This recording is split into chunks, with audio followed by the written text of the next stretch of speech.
Hello everyone, welcome back to our channel. We are back again with a new video, Python program to check whether the given number is a perfect number. So, firstly let us understand what is a perfect number. A perfect number is a positive number equal to the sum of its proper divisor, excluding itself. So, let's start it by this program. This line defines a function called perfect num that takes a single parameter number.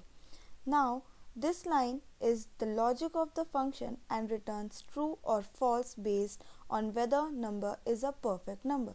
So, let's understand this one by one. Here, number is greater than 0 ensures the number is positive because a perfect number must be positive. If number is not positive, the function returns false. Now, here sum I for I in range I number. This is a generator expression that computes the sum of all proper divisors of number. Now, here range iterates through all integers from 1 up to the number. If number percentage I is equals to 0, checks if the divisor of the number, if the remainder of the number divided by I is 0, I is the divisor.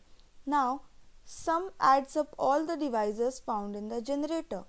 Equals to number compares the sum of the divisor to the number. If they are equal, it means number is a perfect number.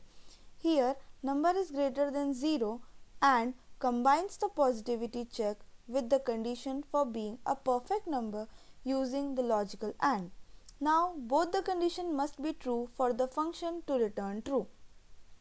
Here, in the next line, this prompts the user to input a number with the message enter a number. Now, in the next line, calls the perfect num function with the user's input num as an argument. If the function returns true, the condition is satisfied and the block of code inside if statement is executed. In the next line, executes the perfect num function return true. Prints a message indicating that the number is a perfect number. Else prints a message indicating that the number is not a perfect number. So now let us check this program. As I am entering a number 12. Hence 12 is not a perfect number. Thanks for watching this video.